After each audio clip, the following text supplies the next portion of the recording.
가을의 서늘한 바람이 사단장 공관에 잘 다듬어진 정원수를 스치고 지나갔지만 그곳에 흐르는 공기는 언제나처럼 무겁고 숨막히는 긴장감으로 가득 차 있었는데 이는 전방부대 특유의 군기 때문이 아니라 공관의 안주인인 최미란이 뿜어내는 히스테릭한 기운 때문이었다. 사단장 박인석 소장의 아내라는 직함은 그녀에게 있어 계급장 그 이상의 권력을 의미했고 그녀는 자신의 기분 상태에 따라 공관 병사들의 천국과 지옥을 결정짓는 절대적인 존재로 군림하며 매일 아침 병사들의 복장 상태부터 정원 잔디의 길이까지 사사건건 트집을 잡으며 자신의 권위를 확인하려 들었다.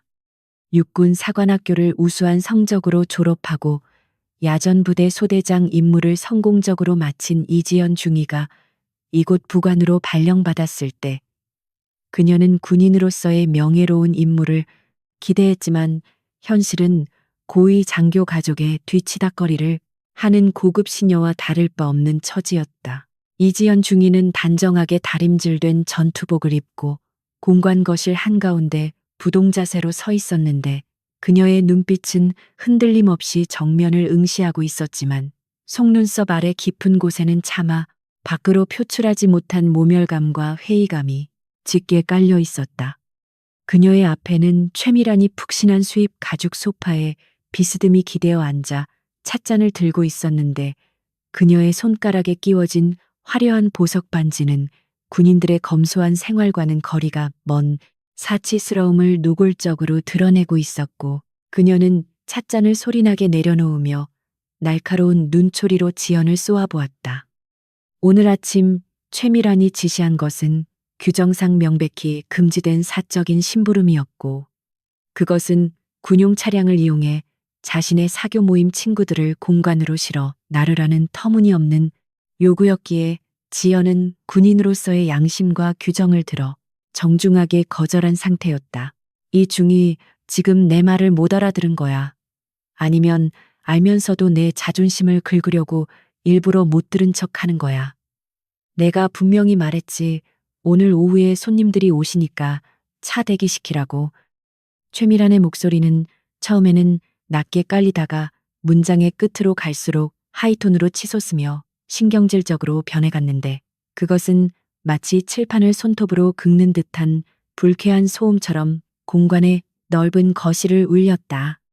그녀는 자신의 남편인 박인석 소장이 이 부대에서 왕이나 다름없으니 자신 또한 왕비로서 모든 병력과 자원을 마음대로 부릴 수 있다고 착각하고 있었고 감히 위관급 장교 따위가 자신의 명을 거역한다는 것은 상상조차 할 수 없는 일이라 여기며 분노를 키우고 있었다.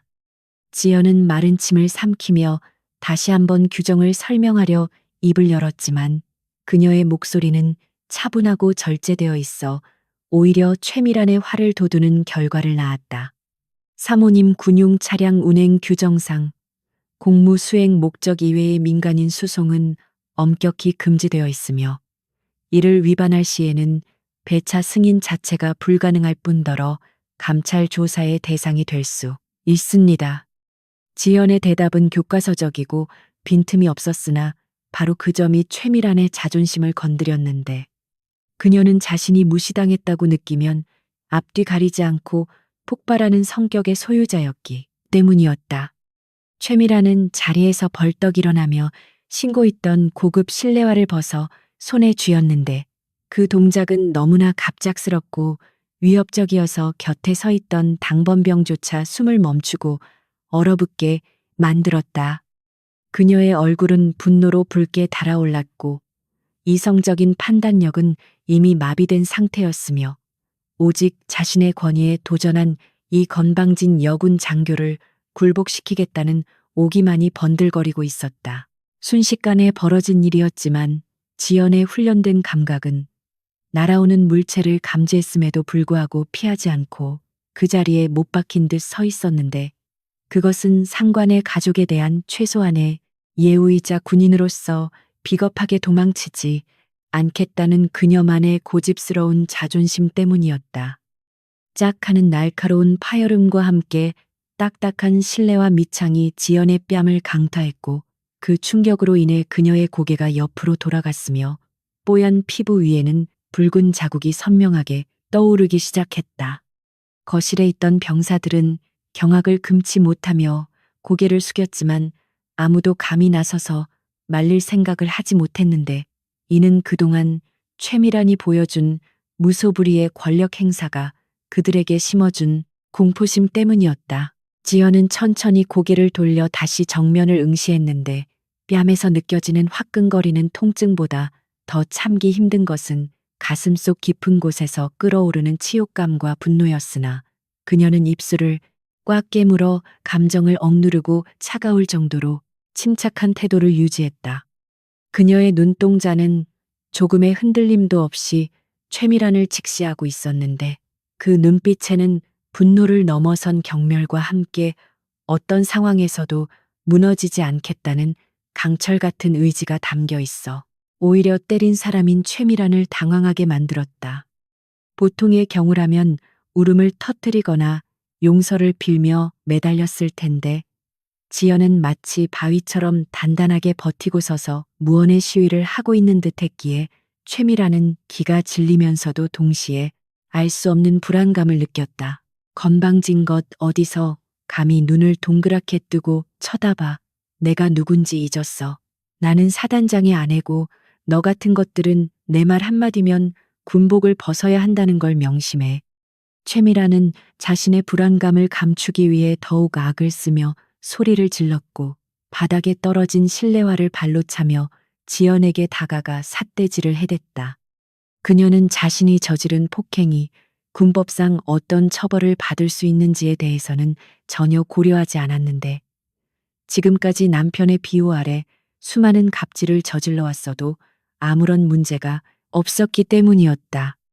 그녀에게 법과 규정은 힘없는 사람들에게나 적용되는 거추장스러운 족쇄일 뿐이었고 자신과 같은 특권층에게는 예외가 존재한다고 굳게 믿고 있었다. 지연은 뺨에 남은 붉은 자국이 욱신거렸지만 흐트러짐 없는 자세로 경례를 올리며 낮지만 분명한 목소리로 대답했는데 그 목소리에는 억울함에 호소하는 감정 대신 상황을 냉철하게 직시하는 이성이 담겨 있었다. 사모님의 폭행과 모욕적인 언사는 군인 지휘 복무에 관한 기본법을 명백히 위반하는 행위임을 고지드립니다.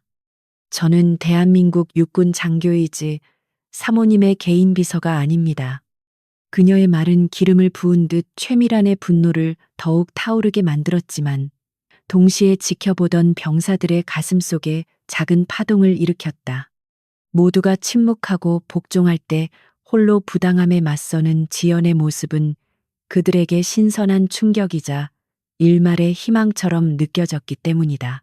그 순간 현관문이 열리며 박인석 사단장이 부관들의 호의를 받으며 들어왔는데 그는 거실의 심상치 않은 분위기와 아내의 격앙된 목소리 그리고 지연의 붉게 부어오른 뺨을 보고 상황을 대략적으로 짐작했으나 그의 표정에는 당황스러움보다는 짜증이 먼저 스쳐 지나갔다. 그는 평소에도 아내의 성격을 잘 알고 있었지만 부하들 앞에서 이런 소란이 벌어지는 것을 극도로 싫어했고 무엇보다 자신의 진급 심사가 얼마 남지 않은 시점에서 잡음이 새어 나가는 것을 원치 않았다. 박 소장은 무거운 군화 발소리를 내며 거실 중앙으로 걸어와 지연과 아내 사이를 가로막고 섰는데 그의 눈빛은 피해자인 지연을 걱정하기보다는 문제를 일으킨 원흉을 바라보듯 차갑게 식어 있었다. 이게 도대체 무슨 소란인가? 집안 꼴이 이게 뭐야? 이 중이 자네는 부관으로서 사모님 심기를 잘 보필하지 못하고 대체 뭘 한 건가? 박 소장의 첫마디는 예상대로 아내를 두둔하고 지연을 질책하는 내용이었는데 이는 그가 평소 부하들을 어떻게 생각하는지 단적으로 보여주는 대목이었다.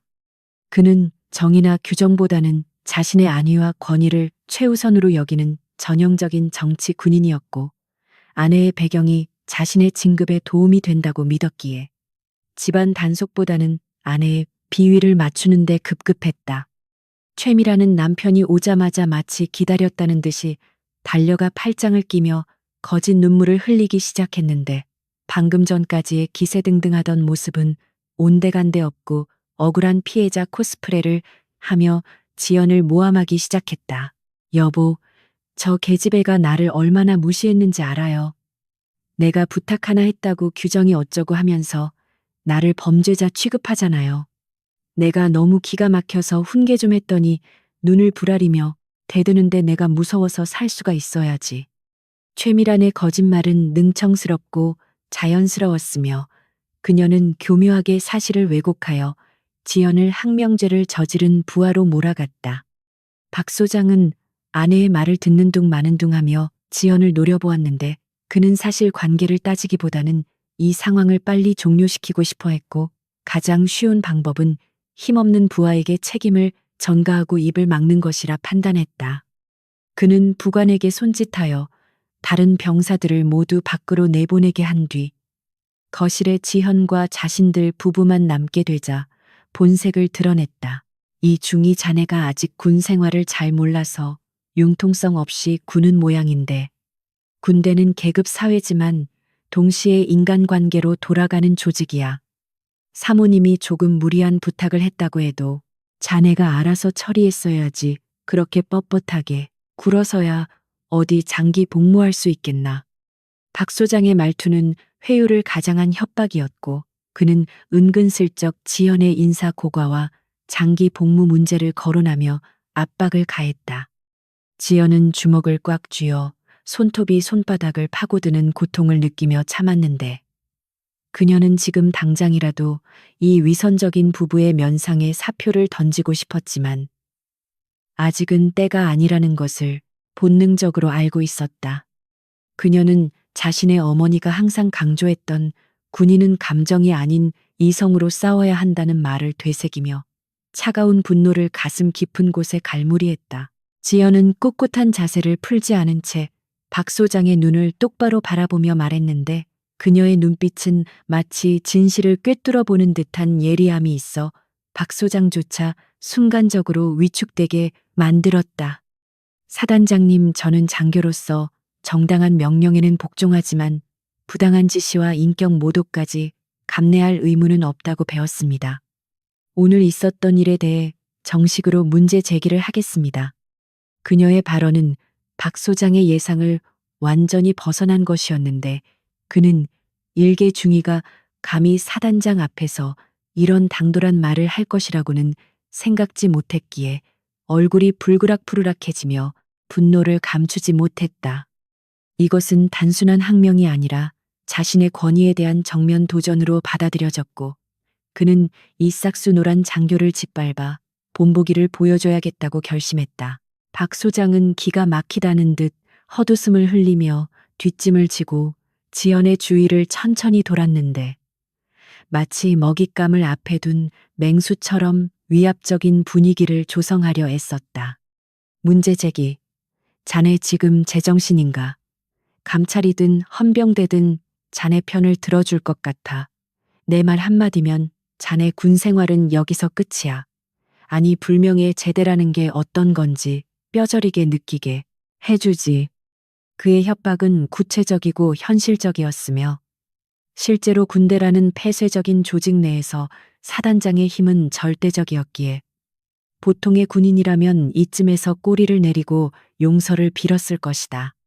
하지만 지연은 오히려 그 협박을 듣는 순간 마음속에서 망설임이 사라지고 싸워야 할 명분이 더욱 확실해지는 것을 느꼈다. 거실의 공기는 팽팽하게 당겨진 활시위처럼 긴장감으로 진동하고 있었고 창밖에서는 가을벌레 소리조차 들리지 않을 만큼 정막이 흘렀다.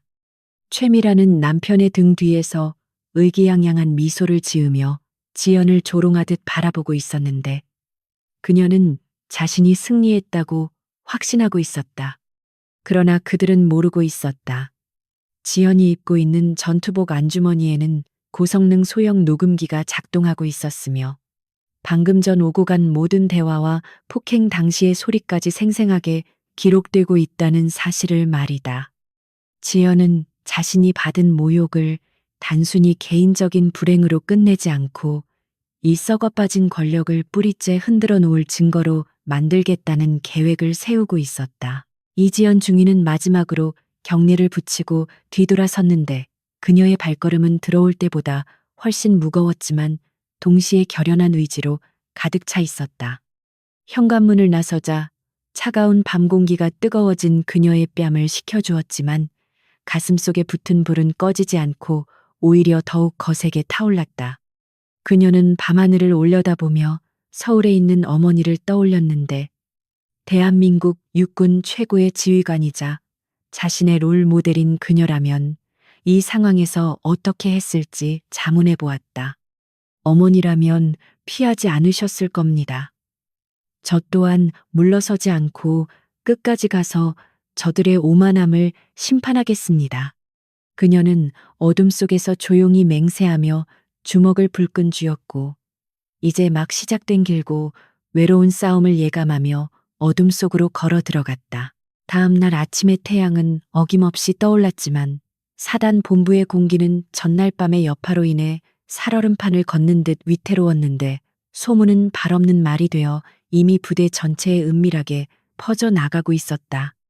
병사들은 삼삼오오 모여 수군거렸고 간부들은 서로 눈치를 보며 사단장의 기색을 살피기에 급급했으나 정작 사건의 당사자인 이지연 중위는 평소와 다름없는 모습으로 출근하여 업무를 수행하고 있었다.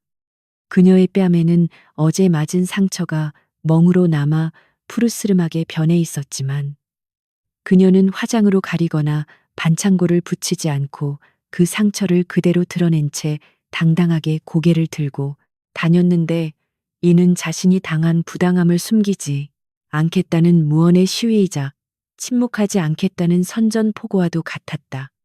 부대원들은 그런 그녀의 모습을 보며 경외심과 안타까움을 동시에 느꼈지만 감히 다가가 위로의 말을 건넬 용기를 가진 사람은 아무도 없었다.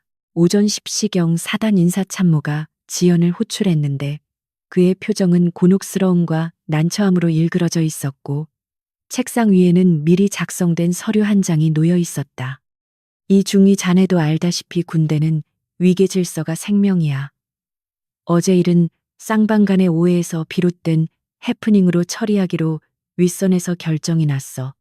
인사참모는 지연의 눈을 피하며 웅얼거리듯 말했는데 그 자신도 이 결정이 얼마나 비겁한 짓인지 알고 있었기에 양심의 가책을 느끼고 있는 듯했다. 그가 내민 서류는 사건 경위서라는 탈을 쓴 반성문이나 다름없었는데 내용인즉슨 지연이 업무 수행 중 실수로 넘어져 다친 것이며 사단장 부부와는 아무런 관련이 없음을 확인한다는 거짓 진술로 가득 차 있었다. 지연은 서류를 훑어보며 입가에 쓴웃음을 지었는데 예상은 했지만 이렇게까지 노골적이고 졸렬한 방식으로 덮으려 할 줄은 몰랐기에 실소가 터져 나온 것이었다. 참모님, 이 서류에 서명할 수 없습니다. 이건 사실이 아닙니다. 저는 넘어진 적도 없고 제 상처는 명백한 폭행의 결과입니다. 그녀는 단호하게 서류를 책상 위로 밀어내며 거부 의사를 밝혔고 그 모습에 인사참모는 당황하여 얼굴이 벌개졌다. 그는 박 소장으로부터 어떻게든 지연을 설득하여 서명을 받아내라는 특명을 받고 있었기에 식은땀을 흘리며 다시 한번 회유를 시도했다. 이 사람아, 고집 좀 그만 부려. 자네 앞길이 구만리 같은데 이번 한 번만 눈 딱 감고 넘어가면 사단장님이 좋은 보직으로 챙겨주신다고 약속했어. 이건 거래가 아니라 자네를 위한 충고야. 범죄를 덮는 대가로 받는 혜택은 필요 없습니다. 저는 군인으로서 명예를 지키고 싶을 뿐입니다.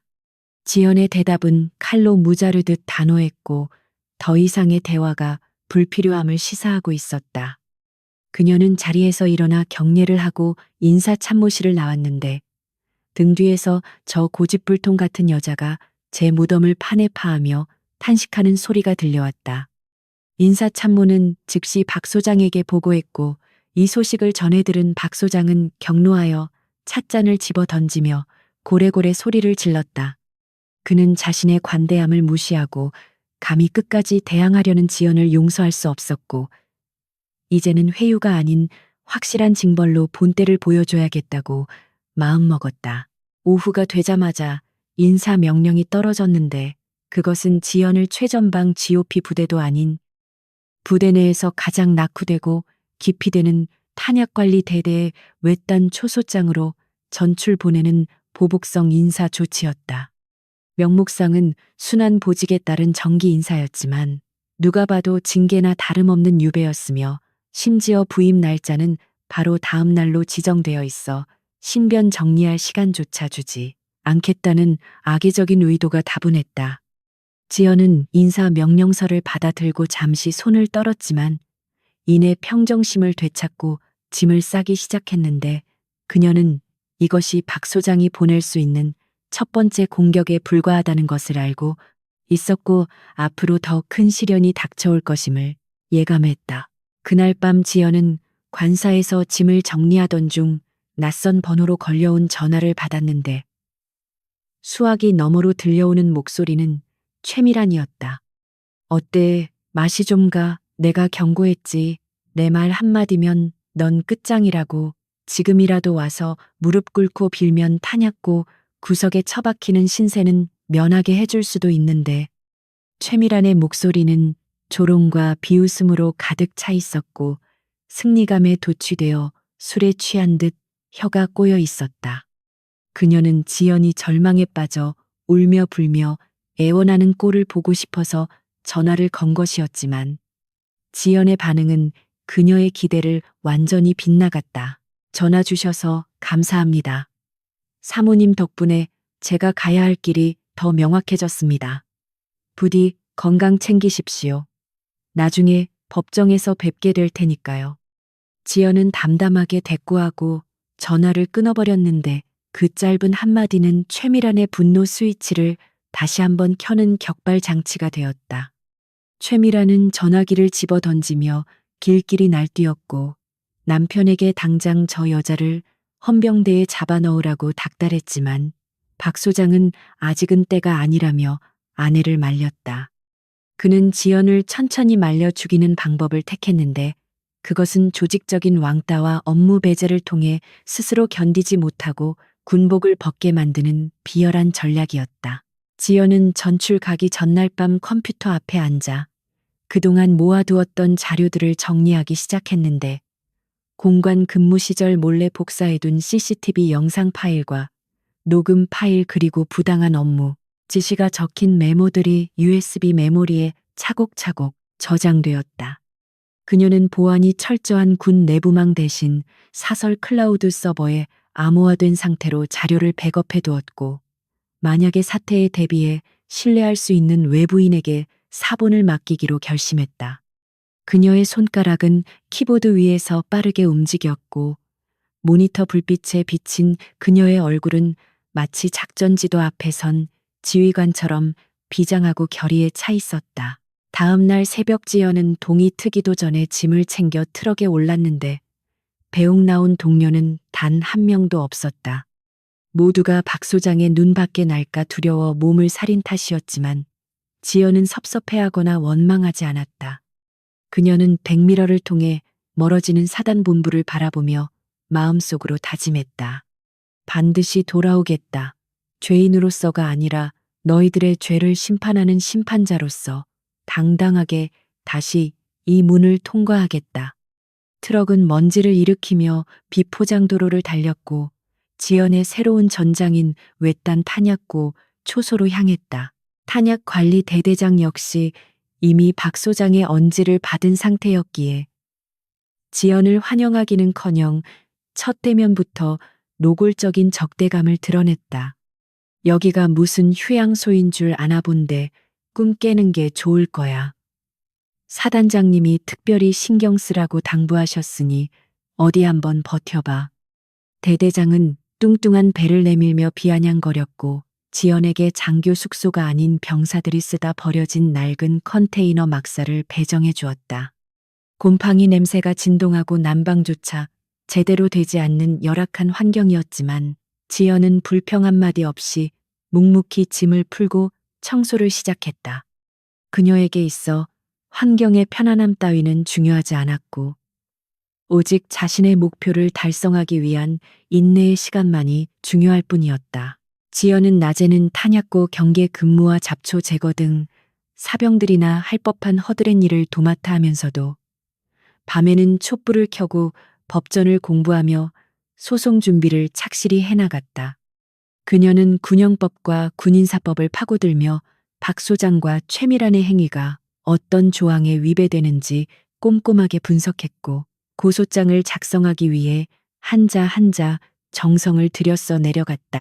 피곤함이 몰려올 때마다 그녀는 뺨에 멍을 어루만지며 그날의 치욕을 상기시켰고, 그것은 졸음을 쫓고 정신을 번쩍 들게 하는 각성제 역할을 했다. 그러던 어느 날 지연은 탄약고 순찰 도중 이상한 점을 발견했는데, 장부상의 탄약 수량과 실제 재고가 맞지 않는다는 사실이었다. 그녀는 이것이 단순한 기재 오류가 아니라 누군가 조직적으로 탄약을 빼돌리고 있다는 의심을 품게 되었고, 은밀하게 조사를 시작했다.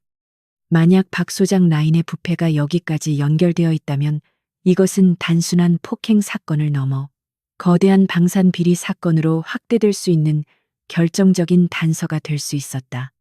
지연의 심장은 쿵쾅거리기 시작했고, 그녀는 자신이 건드린 것이 호랑이의 꼬리가 아니라 용의 영린일지도 모른다는 생각에 전율을 느꼈다. 한편 사단본부에서는 지연이 조용히 지내자 그녀가 항복했다고 착각하며 안도하는 분위기였지만, 그것은 폭풍전야의 고요함일 뿐이었다. 최미라는 다시 예전처럼 병사들을 하인 부리듯 하며 아나무인으로 행동했고, 박 소장은 진급 로비에 열을 올리며 자신의 성공을 확신하고 있었다. 그들은 자신들의 발밑에서 집안이 무너져 내리고 있다는 사실을 까맣게 모른 채 화려한 파티를 즐기고 있었고, 그 파티의 끝에는 파멸이 기다리고 있었다. 지연은 서울에 있는 친구를 통해 익명으로 군인권센터와 언론사에 제보 메일을 보낼 준비를 마쳤는데, 그녀는 이 싸움이 계란으로 바위치기가 아니라 작은 짱돌이 거대한 댐을 무너뜨리는 시작점이 될 것이라고 믿었다. 그녀는 낡은 컨테이너 창가에 앉아 밤하늘에 뜬 달을 바라보며 어머니에게 마음속 편지를 썼다.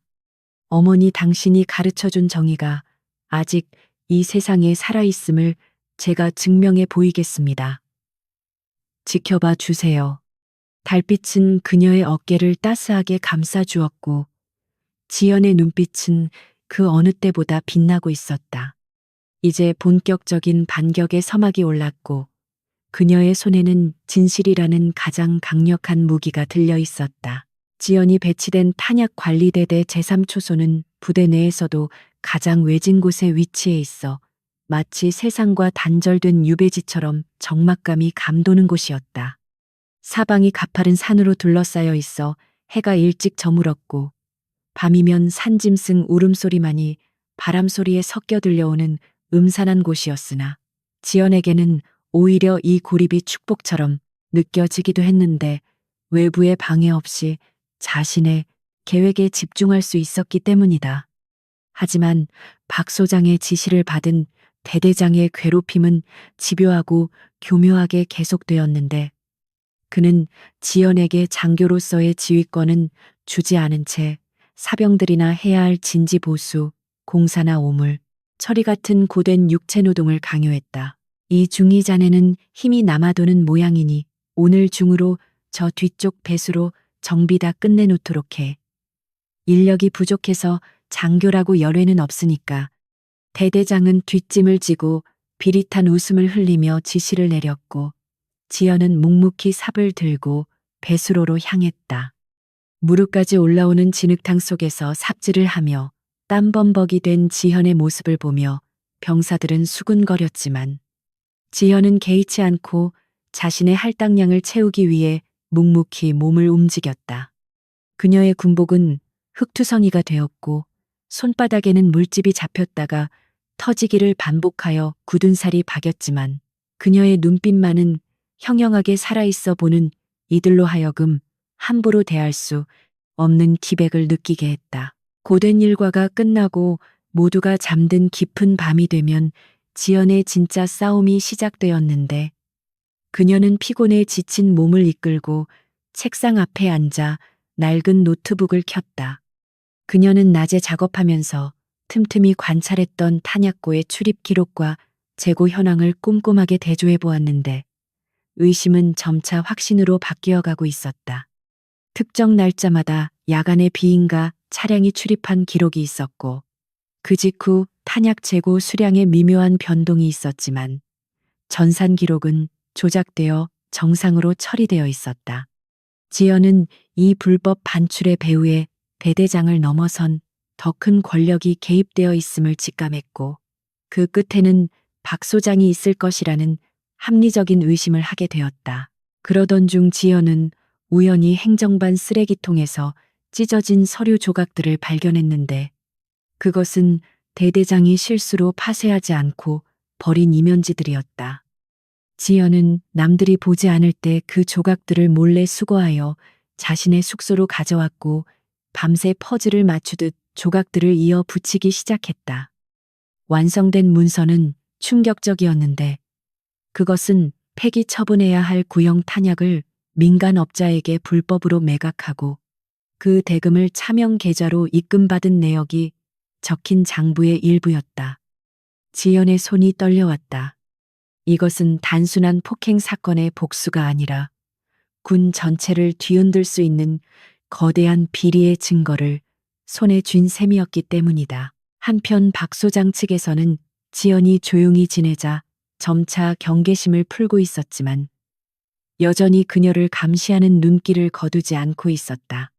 그들은 부소대장을 포섭하여 지연의 일거수일투족을 감시하게 했는데 부소대장은 지연의 숙소를 몰래 뒤지거나 그녀가 통화하는 내용을 엿들으려 시도했다.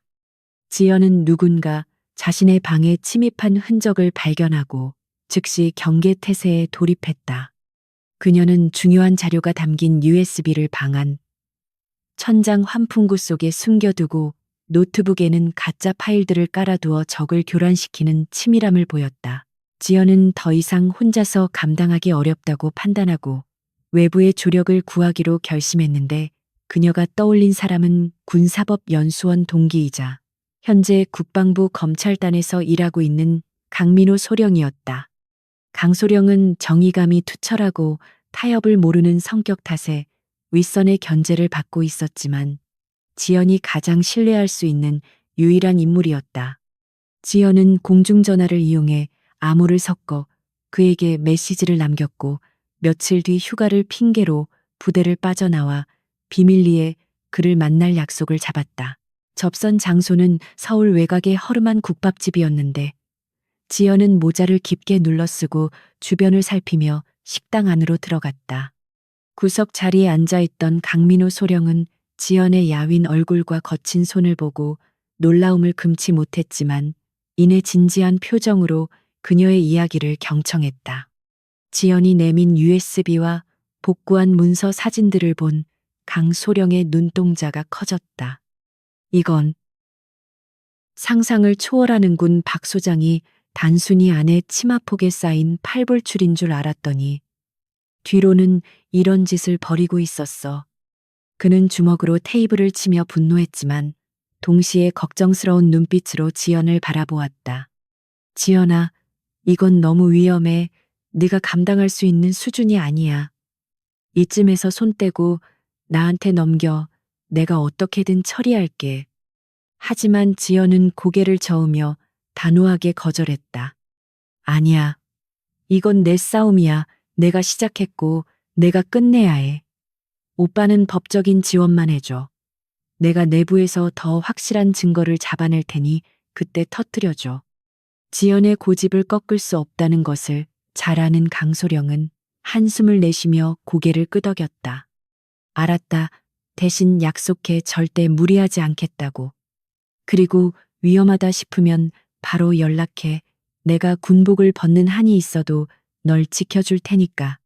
두 사람은 굳은 악수를 나누었고 지연은 다시 지옥 같은 부대로 복귀하기 위해 발걸음을 재촉했다. 부대로 복귀한 지연은 더욱 대담하게 움직이기 시작했는데 그녀는 야간 근무 시간을 이용하여 탄약고 CCTV의 사각지대를 파악하고 불법 거래 현장을 직접 포착하기 위해 잠복을 시도했다. 며칠간의 밤샘 잠복 끝에 드디어 기회가 찾아왔는데 비가 억수같이 쏟아지던 어느 날 밤 은밀하게 부대 후문으로 들어오는 탑차 한 대를 발견한 것이다. 지연은 빗소리에 발소리를 감추며 어둠 속을 기어가 탑차 근처까지 접근했고 대대장과 민간업자가 탄약 상자를 옮기는 장면을 휴대폰 카메라로 촬영하는 데 성공했다. 심장이 터질 듯이 뛰었지만 손은 흔들리지 않았고 셔터를 누르는 순간 플래시가 터지는 실수를 범하지 않도록 주의하며 영상을 확보했다. 그때 예기치 못한 상황이 발생했는데 대대장의 개가 냄새를 맡고 지연이 숨어 있는 쪽을 향해 지저대기 시작한 것이다. 누구냐 거기 누구 있어. 대대장이 손전등을 비추며 다가왔고 지연은 급히 몸을 숨기며 반대편 숲속으로 달리기 시작했다. 빗길에 미끄러지고 나뭇가지에 얼굴이 긁혔지만 고통을 느낄 겨를도 없이 필사적으로 도망쳤다. 뒤에서는 저거 잡아서 족처하는 고함과 함께 추격해오는 발소리가 들려왔고 지연은 숨이 턱끝까지 차올랐지만 멈출 수 없었다. 그녀는 지형지물을 이용하여 추격자들을 따돌리고 겨우 숙소로 돌아와 문을 잠그고 가쁜 숨을 몰아쉬었다. 온몸이 진흙과 땀으로 범벅이 되었지만 그녀의 품속에는 결정적인 증거가 담긴 휴대폰이 안전하게 들어있었다. 그녀는 떨리는 손으로 강소령에게 물건 확보 완료돼 준비 바람이라는 짧은 문자 메시지를 전송하고 바닥에 주저앉았다. 다음 날 아침 부대는 발칵 뒤집혔는데 대대장은 어젯밤 침입자가 지연일 것이라고 심증을 굳히고 그녀를 호출하여 신문하기 시작했다. 어젯밤 이 시경에 어디 있었나 내무실에 있었다는 걸 증명할 수 있어 대대장은 지연을 윽박지르며 자백을 강요했지만 지연은 태연한 표정으로 알리바이를 댔다. 배탈이 나서 화장실에 다녀왔습니다. 당직 사관에게 물어보시면 알 겁니다.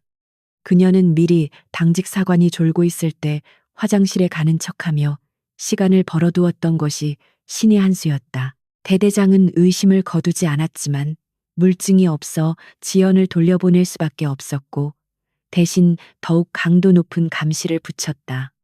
지연은 이제 도간에 든 쥐신세가 되었지만 그녀는 이미 탈출구를 확보해 둔 상태였기에 두려워하지 않았다. 그녀는 법원에 제출할 고소장과 증거 자료들을 최종 정리하여 강소령에게 보낼 준비를 마쳤고 이제 박 소장과 그 일당들을 법의 심판대에 세울 날만을 기다리고 있었다. 한편 최미라는 남편의 진급이 확정적이라는 소식을 듣고 기고만장해져서 축하 파티를 준비하고 있었는데 그녀는 자신이 저지른 일이 어떤 결과를 초래할지 꿈에도 모른 채 샴페인을 터뜨리며 즐거워했다. 그 건방진 지금쯤 산골짜기에서 쥐새끼들이랑 놀고 있겠지. 꼴 좋다, 감히 나한테 대들다니. 그녀의 웃음소리는 공간의 화려한 샹들리에 아래 울려 퍼졌지만 그것은 곧 다가올 파멸을 예고하는 장송곡처럼 들렸다. 지연은 창밖에 비 내리는 풍경을 바라보며 어머니의 사진을 꺼내보았다. 어머니, 이제 곧 시작입니다. 조금만 더 기다려주세요. 당신의 딸이 얼마나 강한지 보여드리겠습니다. 그녀의 눈가에는 눈물이 고였지만 입가에는 비장한 미소가 서려 있었다. 폭풍우가 지나간 뒤에는 반드시 맑은 하늘이 드러나듯 거짓과 불의가 거친 자리에 진실과 정의가 바로 서게 될 것임을 그녀는 굳게 믿고 있었다. 이제 전면전을 위한 모든 준비는 끝났다. 국방부 검찰단에 정식 고소장이 접수되었다는 소식은 마치 시한폭탄이 터진 것처럼 제12사단 사령부를 발칵 뒤집어 놓았는데 박인석 소장은 자신의 집무실에서 보고를 받자마자 책상 위에 있던 명패를 집어 던지며 노발대발했다. 감히 일개 중위 따위가 사단장의 아내를 상대로 군사 법원에 고소를 감행했다는 사실 자체가 그에게는 참을 수 없는 치욕이자 자신의 통제력에 대한 심각한 도전으로 받아들여졌기 때문이었다. 그는 즉시 법무참모를 호출하여 가능한 모든 수단을 동원해 이지연 중위를 압박하고 고소를 취하하게 만들라고 고래고래 소리를 질렀으나 이미 주사위는 던져졌고 사건은 그의 손을 떠나 군 사법 체계의 도마 위에 오르게 되었다. 박 소장은 군 내부의 법무관들만으로는 안심할 수 없다고 판단하여 서울에서 가장 비싸고 악명 높은 로펌인 태양의 군 형사 전담 변호사 팀을 선임했는데 이들은 진실을 밝히기보다는 의뢰인의 이익을 위해 사실을 왜곡하고 피해자를 가해자로 둔갑시키는 기술로 명성이 자자한 하이에나 같은 존재들이었다. 변호인단은 사단장 관사에 도착하자마자 대책회의를 열고 지연의 신상 정보를 털어 약점을 찾기 시작했는데 그들의 전략은 단순하고도 잔인했다. 그것은 바로 피해자인 지연을 정신적으로 불안정하고 상관에게 불만을 품은 문제 사병으로 매도하여 그녀의 진술 자체에 대한 신빙성을 떨어뜨리는 인격 살인 작전이었다. 가장 먼저 이루어진 작업은 사건 당일 현장에 있었던 공관병들과 당번병들에 대한 입막음과 회유였는데 변호사들은 그들을 한 명씩 밀실로 불러들여 미리 작성된 진술서를 내밀며 서명을 강요했다. 자네 저녁이 얼마 안 남았지.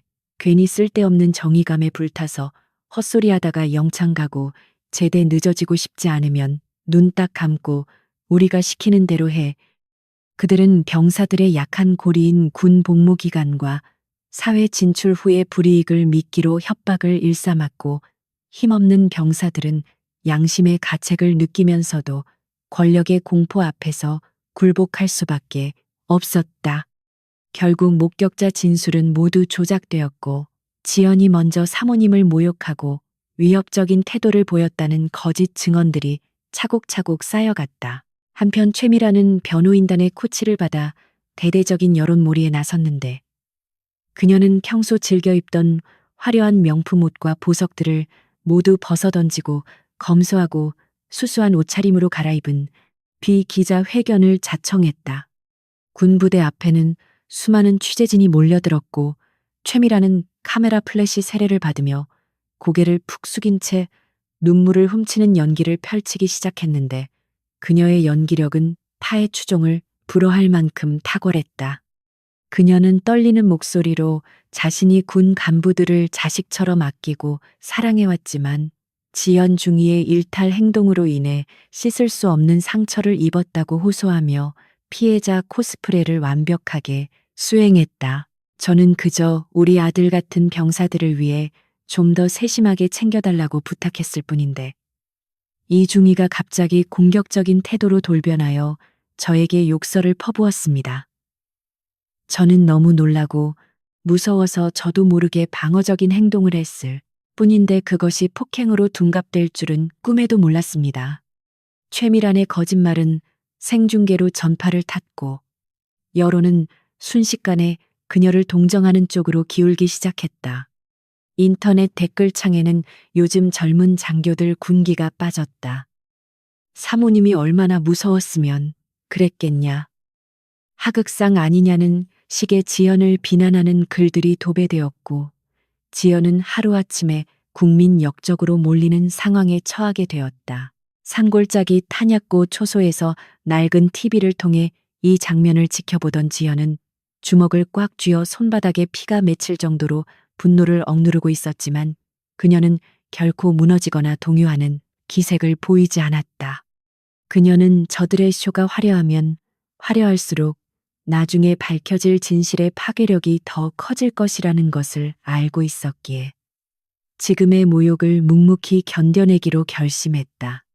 그녀의 곁에는 아무도 없었지만 그녀의 마음속에는 진실은 결코 침몰하지 않는다는 어머니의 가르침이 등대처럼 환하게 불을 밝히고 있었고 그녀는 차가운 이성으로 저들의 가리 거짓말 하나하나를 노트에 기록하며 반격의 칼날을 갈았다. 군 검찰의 수사 역시 편파적으로 진행되었는데 사건을 배당받은 군 검사는 이미 박 소장 라인에 줄을 선 인물로 그는 지연을 불러다 놓고 조사를 하는 척하며 심리적인 압박을 가하는 데 주력했다.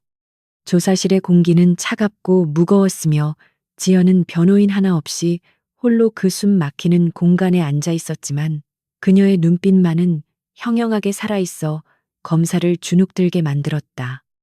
이 중이 솔직히 말해 돈이 필요한 거 아니야. 아니면 진급 누락될까봐 미리 선수 치는 건가. 고아 출신이라 피해망상 있는 거 아니냐고 묻잖아. 검사는 지연의 아픈 가정사를 들추어내며 인신공격성 발언을 서슴지 않았다. 지연은 검사의 도발에도 흔들리지 않고 침착하게 대응했는데 그녀는 녹음기가 돌아가고 있다는 사실을 상기시키며 법리적인 논리로 검사의 억지 주장을 하나하나 반박해 나갔다. 검사님 지금 하신 발언은 피의자 인권 보호 규정에 어긋날 뿐만 아니라 명백한 모욕죄에 해당합니다. 저는 피해자로서 정당한 법적 절차를 밟고 있는 것이며 제 가정사는 이 사건의 본질과 아무런 관련이 없습니다. 그녀의 논리 정연한 반박에 검사는 말문이 막혀 얼굴을 붉혔고 책상을 내리치며 위협적인 분위기를 조성하려 했지만 지연은 눈 하나 깜짝하지 않았다. 그 시각 강민호 소령은 지연이 보내준 결정적인 증거들을 분석하며 공소장을 다듬고 있었는데 그는 지연이 겪고 있을 고초를 생각하며 분노를 사귀고 있었다. 박 소장과 대대장이 연루된 탄약 밀매 사건의 증거는 너무나도 명백하여 이것 하나만으로도 그들의 목을 칠 수 있었지만 강소령과 지연은 이것을 히든카드로 남겨두기로 합의했다. 그들의 1차 목표는 폭행 사건 재판에서 최미란과 박 소장의 도덕성을 완전히 무너뜨리고 그들이 쌓아올린 거짓의 성을 공개적으로 파괴하는 것이었기에 방산 비리건은 결정적인 순간에 터뜨려 확인 사살을 하기로 계획했던 것이다. 박 소장 측 변호인단은 지연이 고립무원 상태에서 여론의 문매를 막고 있으니 조만간 고소를 취하하거나 합의를 요청해 올 것이라고 오판하고 있었다. 그들은 승리를 확신하며 샴페인을 터뜨릴 준비를 했고 박 소장에게 걱정하지 마십시오. 어린 계집애 하나 요리하는 건 식은 죽먹기입니다라며 호언장담을 했다. 박 소장은 그들의 말을 철석같이 믿고 마음을 놓았으며 심지어 다가오는 재판을 자신의 권위를 재확인하고 지연을 본보기로 처벌하는 공개 처형장으로 만들 생각을 하고 있었다. 드디어 재판 날짜가 잡히고 소환장이 발부되었는데 지연은 그 종이를 받아들고 비로소 긴 싸움의 클라이맥스가 다가왔음을 실감했다. 그녀는 옷장에서 가장 깨끗하게 다림질된 정복을 꺼내 입고 거울 앞에 섰는데 거울 속에 비친 그녀의 모습은 뺨의 멍자국은 희미해졌지만 눈빛은 그 어느 때보다 강렬하고 깊어져 있었다. 그녀는 가슴에 달린 약장과 명찰을 어루만지며 군인으로서의 긍지를 되새겼고 어머니에게 물려받은 강인한 피가 혈관 속에서 요동치는 것을 느꼈다. 재판을 며칠 앞두고 강소령이 극비리에 지연의 면회를 왔는데 두 사람은 도청을 피해 빗소리가 요란한 차 안에서 짧은 대화를 나누었다. 준비는 다 됐어. 상대방은 우리가 가진 카드를 전혀 모르고 있어. 그들은 네가 단순히 억울함을 호소하는 힘없는 여군이라고만 생각할 거야. 방심은 그들의 가장 큰 약점이 될 거야. 강소령의 말에 지연은 엷은 미소를 지으며 고개를 끄덕였다. 저들이 제 자존심을 짓밟고 제 명예를 더럽힌 대가가 얼마나 혹독한지 법정에서 똑똑히 보여줄 겁니다. 그리고 그 자리에서 어머니의 존재도 밝히겠습니다. 지연의 결심에 강소령은 잠시 놀란 듯 했지만 이내 고개를 끄덕이며 그녀의 손을 굳게 잡아주었다. 육군 참모총장인 강수진 대장이 지연의 양어머니라는 사실은 군 내부에서도 극소수만 아는 1급 비밀이었고 지연은 그동안 자신의 힘으로 인정받기 위해 그 사실을 철저히 숨겨왔었다. 하지만 이제는 그 비밀이 거대한 악을 심판하는 정의의 검이 되어야 할 때가 왔음을 두 사람 모두 직감하고 있었던 것이다. 재판 전날 밤, 지연은 잠을 이루지 못하고 창가에 앉아 별을 올려다보았는데 그녀의 마음속에는 두려움보다는 묘한 설렘과 긴장감이 교차하고 있었다. 내일이면 그녀는 피고석이 아닌 원고석에 서서 거대한 권력과 마주하게 될 것이고 그 싸움은 다윗과 골리앗의 싸움처럼 보이지만 결말은 아무도 예측할 수 없는 드라마가 될 것이었다. 그녀는 어머니에게 마지막으로 문자를 보냈다. 내일 뵙겠습니다. 어머니 부끄럽지 않은 딸이 되겠습니다. 전송 버튼을 누르는 그녀의 손끝에는 망설임이 없었다. 한편 박인석 소장의 관사에서는 내일 있을 재판 승리를 미리 축하하는 파티가 열리고 있었는데 최미라는 고가의 와인을 마시며 지연을 비웃고 있었다. 내일 법정에서 그년 얼굴이 어떻게 일그러지는지 똑똑히 봐줄 거야. 감히 주인을 무는 개는 몽둥이가 약이라는 걸 확실하게 가르쳐 줘야지. 그녀의 오만함은 하늘을 찌를 듯했고 주변의 아첨꾼들은 그녀의 비위를 맞추며 맞장구를 쳤다.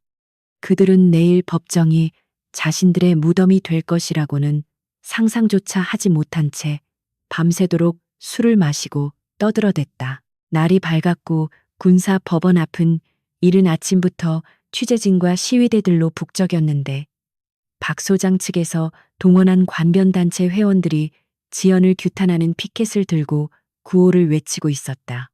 지연이 탄 군용 지프가 법원 입구에 들어서자 계란과 물병이 날아들었지만 지연은 차 안에서 흔들림 없이 정면을 응시했다. 차문이 열리고 정복 차림의 지연이 당당하게 내리자 쏟아지는 플래시 세례 속에서 그녀는 단 한순간도 고개를 숙이지 않고 법정으로 향하는 계단을 올랐다. 그녀의 뒷모습은 고독해 보였지만 동시에 범접할 수 없는 아우라를 뿜어내고 있었고 그 모습을 지켜보던 강민호 소령은 주먹을 불끈 쥐며 속으로 중얼거렸다. 가자, 지연아, 이제 사냥을 시작할 시간이다. 법정의 육중한 문이 열리고 지연이 그 안으로 발을 들여놓는 순간 공기마저 숨을 죽인 듯 고요해졌다. 이제 모든 준비는 끝났고 심판의 시간만이 남았다. 군사법원의 제1호 법정은 재판 시작 전부터 이미 포화 상태였는데 방청석은 호기심 어린 눈빛의 병사들과 특종을 노리는 기자들, 그리고 박 소장이 동원한 관변 단체 회원들로 디딜 틈 없이 가득 차 있었다.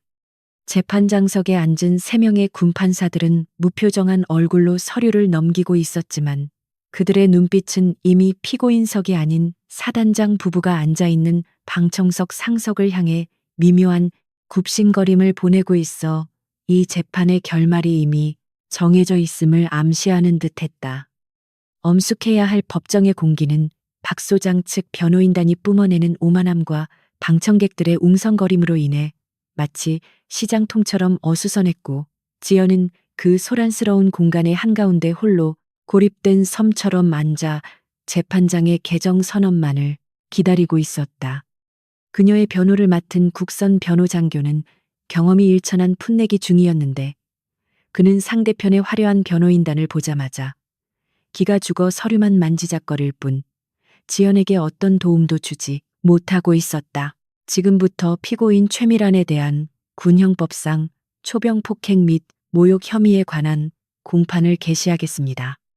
주심 판사의 건조한 목소리와 함께 법봉이 3번 울리자 법정하는 순식간에 정적에 휩싸였지만 그 정적은 긴장감이라기보다는 거대한 권력에 대한 두려움에 가까웠다. 검찰관은 기소 요지를 낭독하며 최미란의 혐의를 나열했지만 그의 목소리에는 힘이 없었고 마치 국어책을 읽듯 건성으로 내용을 읊어내려가 방청객들조차 그가 이 재판을 이길 의지가 없음을 단번에 알아챌 수 있었다. 반면 최미란 측의 수석 변호사인 법무법인 태양의 김 대표는 자신만만한 표정으로 자리에서 일어나 옷매무새를 가다듬고는 배심원들을 향해 여유로운 미소를 지어 보이며 변론을 시작할 준비를 마쳤다. 김 변호사는 현란한 말솜씨로 사건의 본질을 흐리기 시작했는데 그는 최미란의 폭행 사실 자체를 부인하기보다는 그 행위가 일어날 수밖에 없었던 정당성을 부여하는 데 초점을 맞추는 교묘한 전략을 구사했다. 존경하는 재판장님, 그리고 배심원 여러분, 이 사건은 단순한 폭행 사건이 아닙니다. 이는 군의 기강을 바로잡으려는 사단장 사모님의 숭고한 어머니 마음을 비뚤어진 피해의식을 가진 한 젊은 장교가 악의적으로 왜곡하고 부풀린 하극상 사건입니다. 그의 말은 논리보다는 감성에 호소하고 있었지만 박 소장의 눈치를 보는 군 배심원들의 표정은 긍정적으로 변해가고 있었고 김 변호사는 그 틈을 놓치지 않고 지연을 향해 공격적인 질문을 퍼붓기 시작했다. 증인으로 출석한 이지연 중위에게 묻겠습니다. 증인은 평소 상관이나 그 가족들에 대해 반감을 가지고 있었습니까? 특히 부유한 환경에서 자란 사람들에 대해 본능적인 거부감을 느끼지 않았느냐는 말입니다. 김 변호사의 질문은 사건과 무관한 지연의 개인적인 성향을 공격하는 인신공격이었지만 재판장은 이를 제지하지 않고 오히려 흥미롭다는 듯 지켜만 보고 있었다. 지연은 마이크를 잡고 차분하게 대답했다. 변호인 측의 질문은 사건의 본질을 벗어난 추측에 불과합니다. 저는 군인으로서 규정과 원칙에 따라 행동했을 뿐이며 상대방의 분화 지위는 저의 판단 기준이 아닙니다. 그녀의 목소리는 작지만 또렷하게 법정 전체에 울려 퍼졌고 그 당당함에 김 변호사의 미간이 잠시 찌푸려졌다. 그러자 김 변호사는 미리 준비해둔 회심의 카드를 꺼내 들었는데 그것은 지연의 가정 환경, 즉 그녀가 보육원 출신이라는 사실을 들추어내는 것이었다. 이 중인은 어릴 적 부모를 잃고 보육원에서 자랐지요. 그런 성장 배경 탓에 화목하고 부유한 가정을 보면 무의식적인 질투심이나 박탈감을 느껴 사모님의 선의를 꼬아서 받아들인 것은 아닙니까? 법정 안은 순식간에 술렁거렸고 사람들은 지연을 동정하기보다는 그럼 그렇지 않은 표정으로 수군거리기 시작했다. 이것은 지연의 가장 아픈 상처를 후벼 파는 잔인한 공격이었지만 지연은 입술을 굳게 다물고 눈물을 보이지 않으려 애쓰며 흔들리는 멘탈을 부여잡았다. 지연은 심호흡을 한 번 하고 김 변호사를 똑바로 응시하며 반격했는데 그녀의 눈빛에는 모멸감 대신 서리빨 같은 차가움이 서려 있었다. 부모님의 부재가 제 인격을 결정짓지는 않습니다. 오히려 저는 고난 속에서 타인을 배려하고 정의를 지키는 법을 배웠습니다. 변호인께서는 지금 제 출신을 비하함으로써 피고인의 범죄 행위를 정당화하려 하고 있습니다. 지연의 날카로운 지적에 방청석 구석에 앉아있던 몇몇 젊은 장교들은 작게 고개를 끄덕이며 공감을 표시했지만 대다수의 사람들은 여전히 박 소장의 권력에 취해 지연을 냉소적인 시선으로 바라볼 뿐이었다. 김 변호사는 헛기침을 하며 당황한 기색을 감추고 서둘러 다음 증인을 신청했다. 증인석에 앉은 사람은 사건 당일 현장에 있었던 당번병 최상병이었는데 그는 지연이 평소 아끼던 부하 중 한 명이었다. 하지만 최상병은 지연의 눈을 피하며 바닥만 내려다보고 있었고 그의 떨리는 손은 그가 얼마나 큰 압박을 받고 있는지 보여주고 있었다. 김 변호사가 유도 신문을 시작하자 최상병은 미리 외워온 듯한 거짓 증언을 더듬거리며 쏟아냈다. 네, 그렇습니다. 이 중위님이 먼저 사모님께 언성을 높였고 삿대질을 했습니다. 사모님은 놀라서 뒷걸음질 치시다가 실수로 슬리퍼가 벗겨져 날아간 것뿐입니다. 거짓말을 하는 최상병의 목소리는 기어들어갈 듯 작았지만 마이크를 타고 흘러나온 그 내용은 지연의 가슴에 비수가 되어 꽂혔다. 지연은 배신감에 치를 떨기보다는 권력 앞에 나약할 수밖에 없는 병사의 처지에 연민을 느꼈지만 그렇다고 해서 거짓을 묵과할 수는 없었다. 그녀는 직접 신문권을 얻어 최상병에게 다가갔는데 그녀의 부드럽지만 위험 있는 목소리가 최상병의 양심을 찔렀다. 최상병 자네는 군인 복무 규율을 외울 때 무엇을 가장 먼저 배웠나? 정직과 신의 아닌가? 지금 자네의 증언이 전우의 명예를 짓밟고 있다는 걸 정말 모르는가? 최상병은 고개를 들지 못한 채 울먹이며 아무 말도 하지 못했고 법정 안에는 무거운 침묵이 흘렀다. 재판장은 분위기가 묘하게 흘러가자 급히 신문을 중단시키고 최상병을 퇴정시켰다. 이어서 피고인 신문 순서가 되었고 최미란이 화려한 옷 대신 수수한 정장을 입고 증인석에 앉았는데 그녀는 등장부터가 한편의 연극이었다. 그녀는 손수건으로 눈가를 찍어내며 가련한 피해자 연기를 시작했고 판사들은 그녀에게 동정 어린 시선을 보내며 편파적인 진행을 이어갔다. 최미라는 울먹이는 목소리로 말했다. 저는 그저 아들 같은 병사들이 고생하는 게 안쓰러워 좀 더 챙겨주려 했을 뿐인데 이 중위가 저를 마치 부패한 사람 취급하며 모욕했습니다.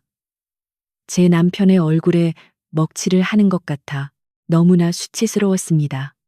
그녀의 거짓 눈물 연기에 방청객 중 일부는 혀를 차며 지연을 비난했고 박 소장은 팔짱을 낀 채 흡족한 표정으로 아내를 바라보았다. 김 변호사는 이 분위기를 몰아 최미란에게 결정적인 질문을 던졌는데 그것은 지연의 태도와 가정교육을 연결짓는 악의적인 질문이었다. 사모님 당시 이 중위의 태도에서 어떤 점이 가장 참기 힘드셨습니까?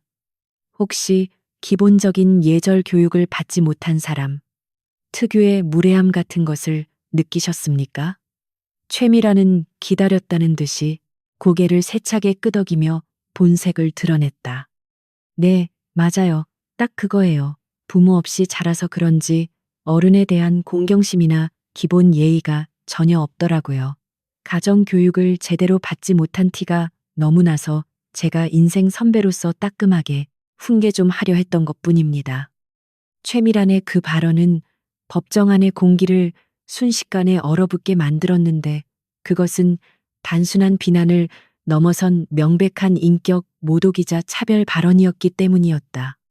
방청석의 기자들조차 너무 심한 것 아니냐며 웅성거렸고 지연의 손은 부들부들 떨리고 있었다.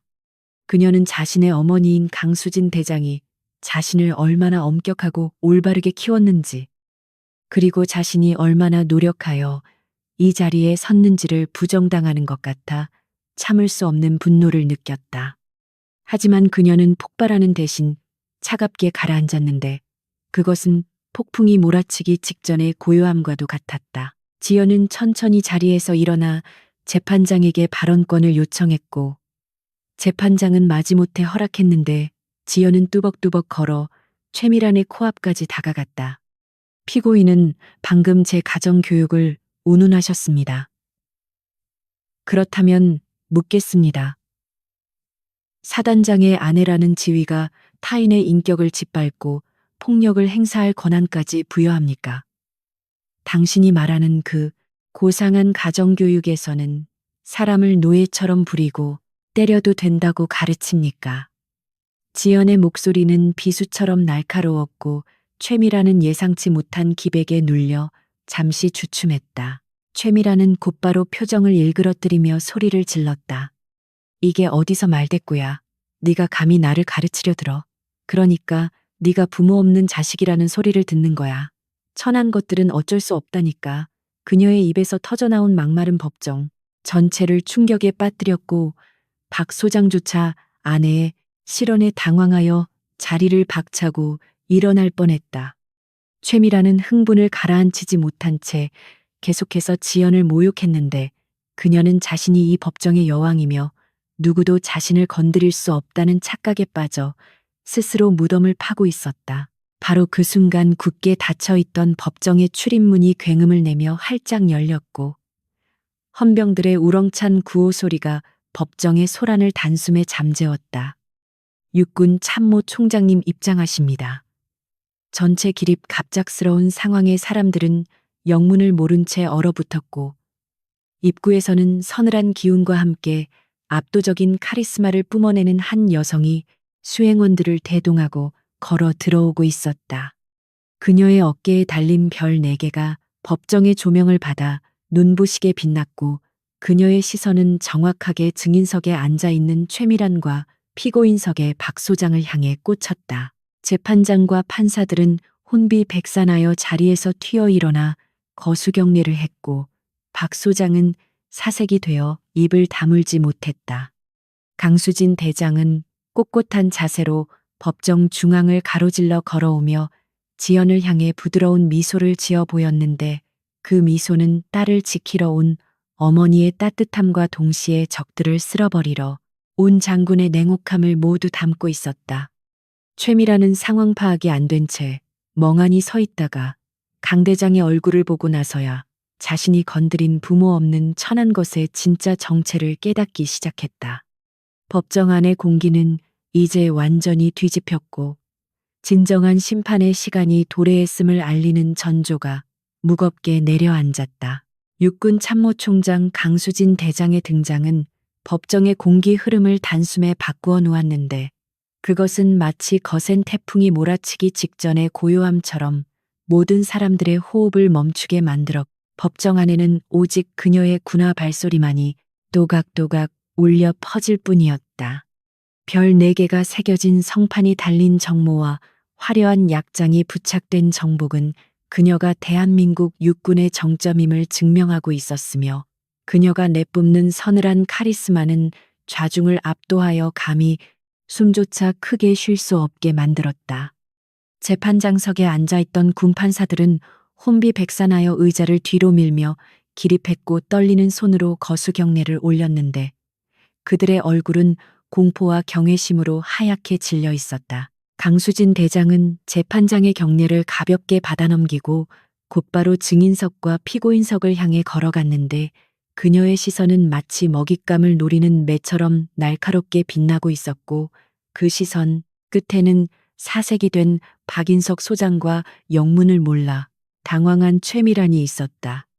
박 소장은 자신의 직속 상관 중에 상관인 참모총장이 예고도 없이 이 누추한 군사 법정에 나타난 이유를 직감하고 온몸을 사시나무 떨듯 떨기 시작했는데 그의 머릿속은 하얗게 비워지고 오직 끝났다라는 절망적인 단어만이 맴돌았다.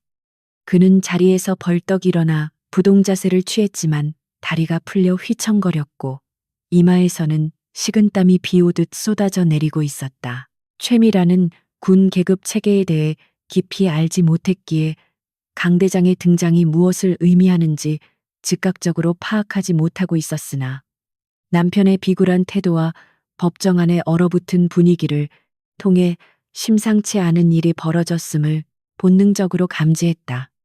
그녀는 멍한 표정으로 강 대장을 올려다보았는데 자신보다 훨씬 나이가 많아 보이는 이 여성이 뿜어내는 기품과 위험에 압도되어 입을 다물지 못하고 있었고 방금 전까지 지연에게 퍼부었던 독설들은 목구멍 안으로 쏙 들어가 버렸다.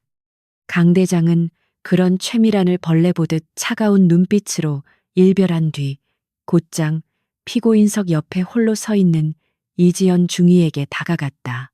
지연은 강 대장이 다가오자 젖은 눈으로 그녀를 바라보며 절도 있는 동작으로 경례를 올렸는데 그 모습은 그 어떤 순간보다 늠름하고 당당해 보였다. 강 대장은 엄격한 표정을 잠시 풀고 지연의 어깨에 손을 올리며 나지막하지만 힘있는 목소리로 말했다. 고생했다. 지연아, 많이 힘들었을 텐데 잘 버텨주었구나. 그 짧은 한마디에 담긴 깊은 애정과 신뢰는 법정 안의 모든 사람들이 들을 수 있을 만큼 분명했고 사람들은 두 사람 사이에 심상치 않은 기류를 감지하며 웅성거리기 시작했다. 참모총장이 일개 중위의 어깨를 감싸 안고 이름을 부른다는 것은 상상조차 할 수 없는 일이었기 때문이다. 강수진 대장은 다시 차가운 표정으로 돌아와 방청석과 재판부를 향해 돌아섰는데 그녀는 마이크를 잡지 않았음에도 불구하고 쩌렁쩌렁한 목소리로 법정을 장악하며 입을 열었다. 방금 전 피고인이 내 딸의 가정교육을 운운하는 소리를 밖에서 똑똑히 들었다. 부모 없는 천한 것이라고 했나? 그렇다면 그 천한 것의 부모가 누구인지 내가 직접 가르쳐 주러 왔다. 그녀의 폭탄 선언은 법정 안에 거대한 충격파를 던졌고 사람들은 자신의 귀를 의심하며 서로의 얼굴을 쳐다보았다. 딸이라고 참모 총장의 딸 여기저기서 경악에 찬 탄성이 터져 나왔고 기자들은 미친 듯이 셔터를 눌러대기 시작했다.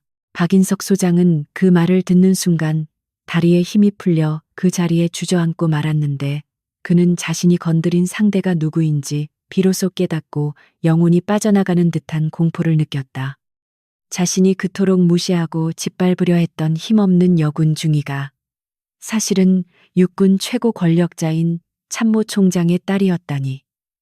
이것은 악몽이라도 꿀 수 없는 끔찍한 현실이었다. 그는 자신의 아내가 참모 총장의 딸의 뺨을 슬리퍼로 때리고 모욕했다는 사실을 떠올리며 눈앞이 캄캄해지는 것을 느꼈고 심장이 터질 듯이 요동쳤다. 이것은 단순한 폭행 사건이 아니라 육군 전체에 대한 모독이자 자신의 가문을 멸문지화로 이끌 대역죄나 다름없었다. 최미라는 멍하니 있다가 남편의 반응과 주변의 수군거림을 듣고 뒤늦게 상황을 파악하기 시작했는데 그녀의 뇌는 이 충격적인 정보를 받아들이기를 거부하며 과부하가 걸린 듯 정지해버렸다. 저 계집애가 총장 딸이라고 그럼 내가 지금 누구 뺨을 때린 거야. 그녀의 시선은 지연과 강 대장을 번갈아 오가며 흔들렸고 오만함으로 가득 찼던 얼굴은 순식간에 흑빛으로 변해갔다. 그녀는 자신이 저지른 짓이 얼마나 엄청난 일인지 깨닫는 순간 숨이 턱 막혀오는 것을 느꼈고 극심한 공포가 밀물처럼 밀려와 온몸의 세포를 얼어붙게 만들었다. 강 대장은 충격에 빠진 법정을 향해 지연과의 관계를 명확히 밝혔는데 그녀의 목소리에는 한치의 거짓도 없는 진실의 힘이 실려 있었다. 이지연 중위는 내가 가슴으로 낳은 내 딸이다. 나는 이 아이를 강하게 키우기 위해 내 지위를 숨기고 바닥부터 시작하게 했다. 하지만 내 딸이 정당한 군 복무가 아니라 부당한 갑질과 폭력에 시달리는 것을 더 이상 지켜볼 수 없어 이 자리에 섰다. 그녀의 고백은 지연이 그동안 겪었을 고초와 외로움을 짐작하게 만들었고 방청객들의 마음을 움직여 그들을 숙연하게 만들었다. 지연을 비난하던 여론은 순식간에 동정과 존경으로 뒤바뀌었고 사람들은 지연의 강인한 의지에 감탄했다.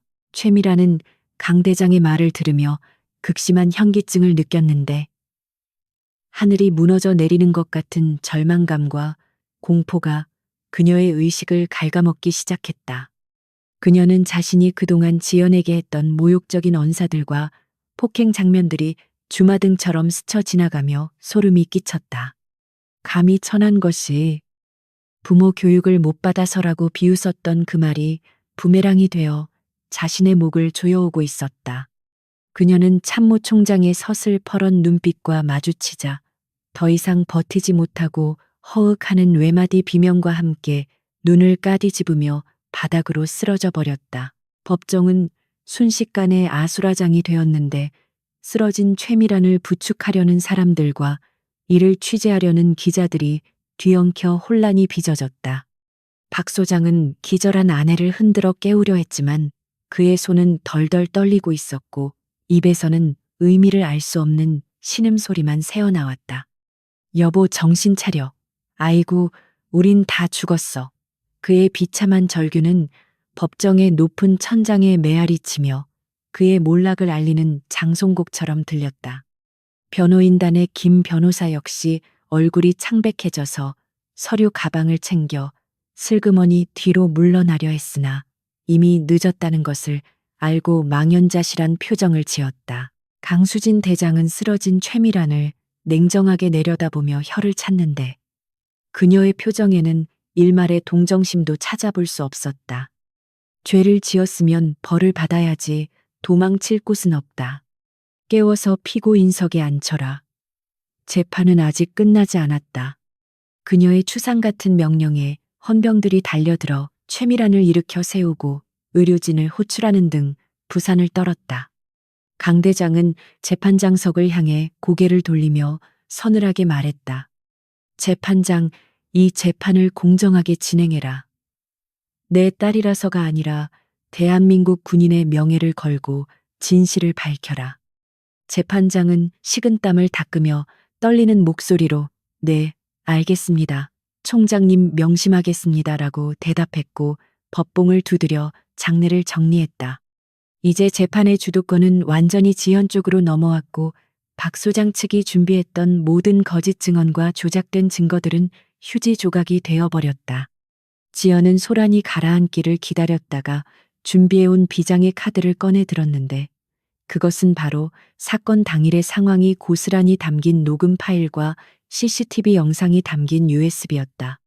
재판장님 피고인의 거짓 주장을 반박할 명백한 물적 증거를 제출합니다.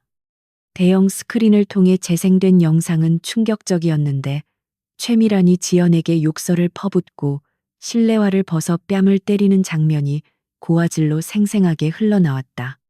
영상 속에서 지연은 깍듯하게 예의를 지키고 있었지만 최미란은 광녀처럼 날뛰며 폭력을 행사하고 있었고 이어진 녹음 파일에서는 내 말 한마디면 너 같은 건 끝이야라는 협박성, 발언이 선명하게 들려왔다.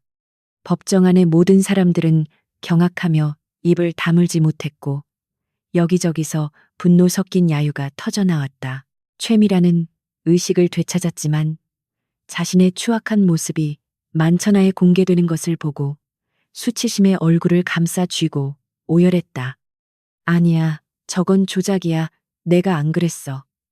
그녀는 악을 쓰며 발버둥 쳤지만 이미 드러난 진실 앞에서 그녀의 외침은 공허한 발악에 불과했다.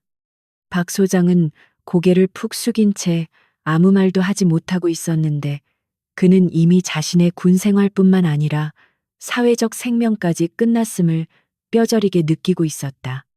그의 어깨에 달려있던 영광스러운 계급장은 이제 치욕의 멍에가 되어 그를 짓누르고 있었다. 지연은 스크린을 등지고 서서 최후 진술을 시작했는데 그녀의 목소리는 차분하지만 깊은 울림이 있었다.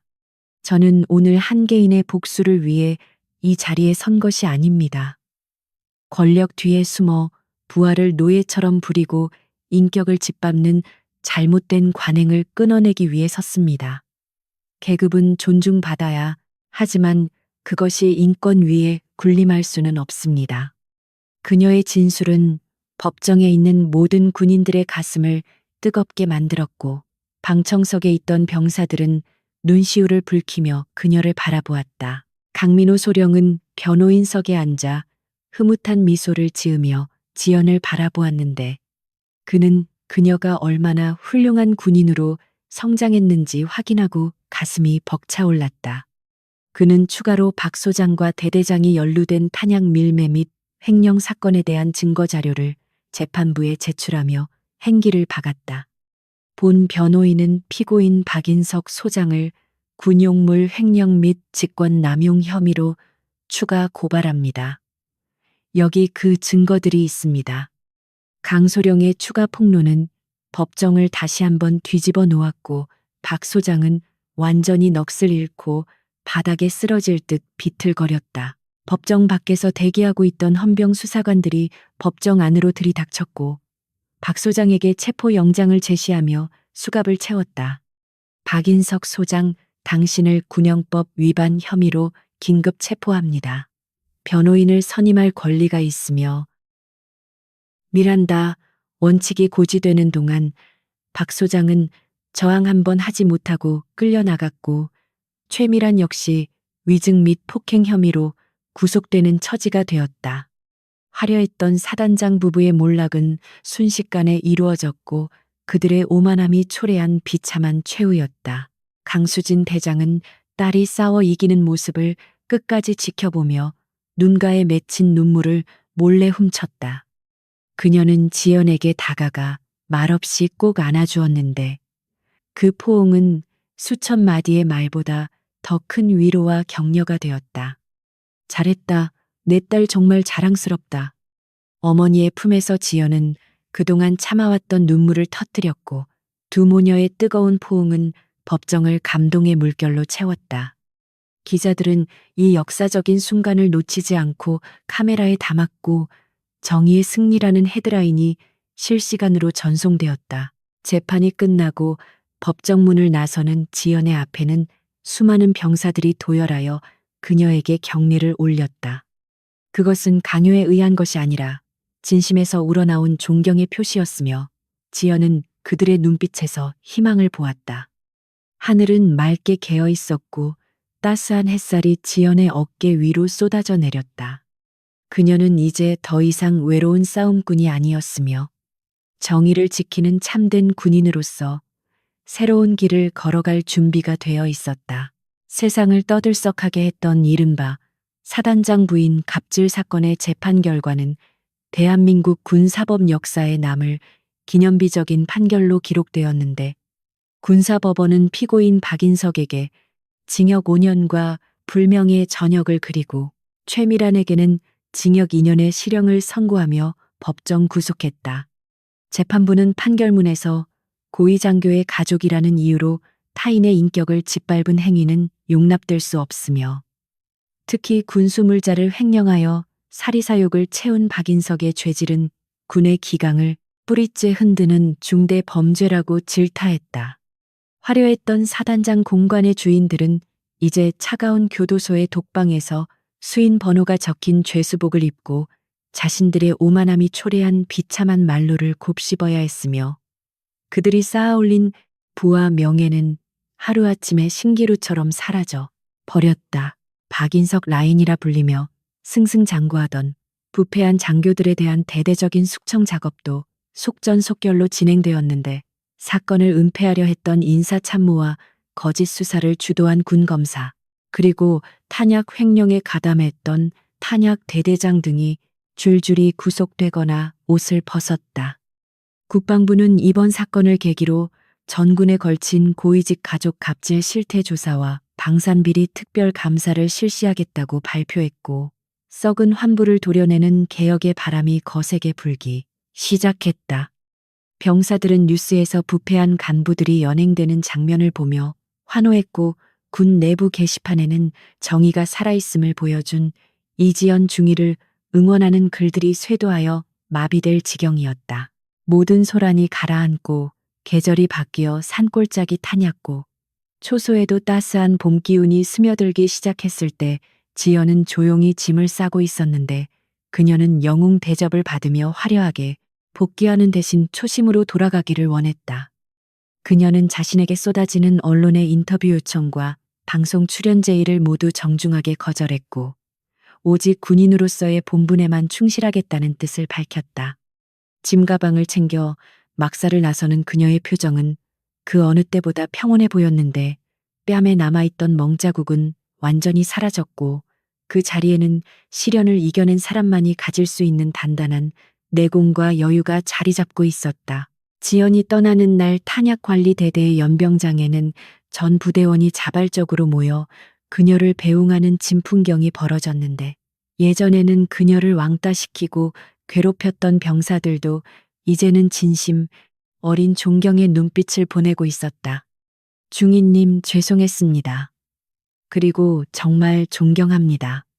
중위님 덕분에 저희도 군인으로서 부끄럽지 않게 살아야겠다는 걸 배웠습니다.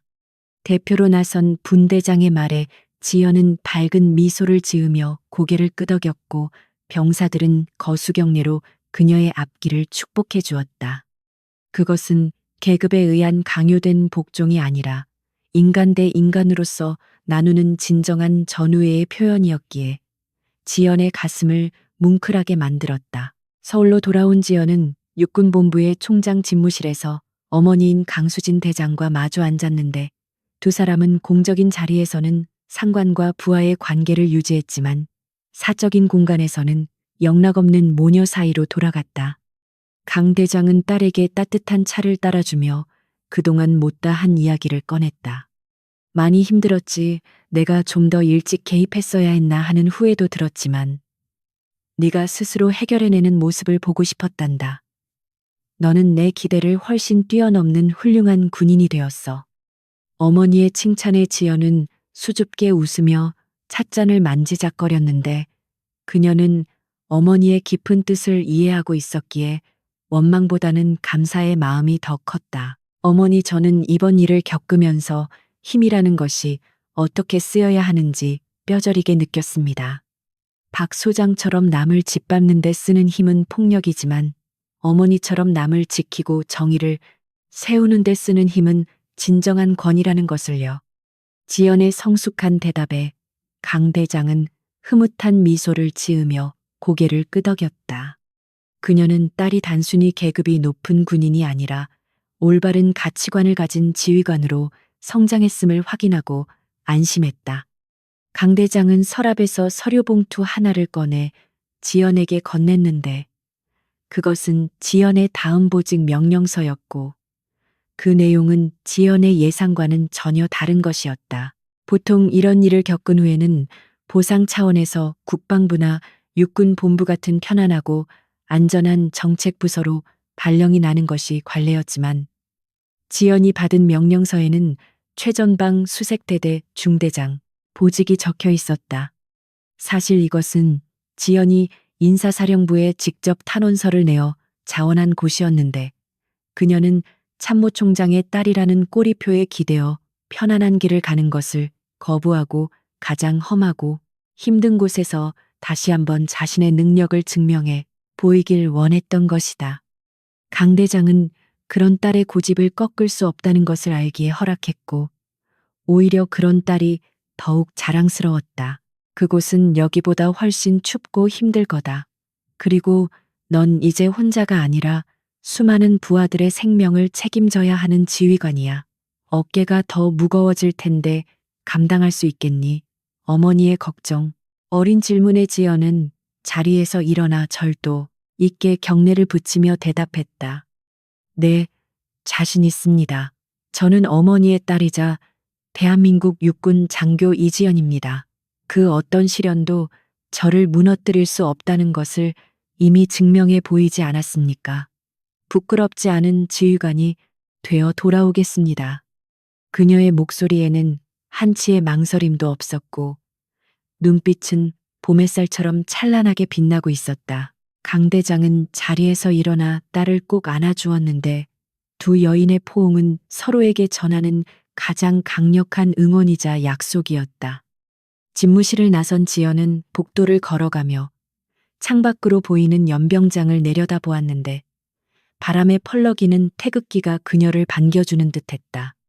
그녀는 이제 과거의 상처를 뒤로하고 새로운 전장을 향해 나아갈 준비를 마쳤다. 그녀의 군화 발소리는 경쾌하고 힘찼으며 그녀의 등 뒤로는 정의와 명예라는 보이지 않는 훈장이 빛나고 있는 듯했다. 몇 년 후 최전방 비무장지대 수색작전 중 한 무리의 병사들을 이끄는 날렵한 지휘관의 모습이 보였는데 그녀의 가슴에는 대위 계급장이 달려 있었고 눈빛은 맹수처럼 예리했다. 전방 주시 철저히 하고 대형 유지한다. 우리는 조국을 지키는 가장 날카로운 칼끝이다. 이상. 무전기를 통해 들려오는 그녀의 목소리에 병사들은 일사불란하게 움직였고 그녀는 그들의 맨 선두에 서서 거친 숲길을 헤쳐나갔다. 이지연 대위. 그녀는 여전히 그곳에 있었고 그녀의 전설은 계속되고 있었다. 시련은 사람을 부서뜨리기도 하지만 진정한 강자는 그 시련을 딛고 더욱 단단해진다는 것을 그녀는 온몸으로 증명해 보였다. 악은 결코 선을 이길 수 없으며 어둠은 빛을 이길 수 없다는 평범한 진리가 그녀의 삶을 통해 다시 한번 확인된 셈이었다. 바람이 불어와 그녀의 땀방울을 식혀주었고 그녀는 잠시 하늘을 올려다보며 미소 지었다. 그 미소는 자신의 신념을 지켜낸 자만이 누릴 수 있는 가장 아름답고 고귀한 승리의 미소였다.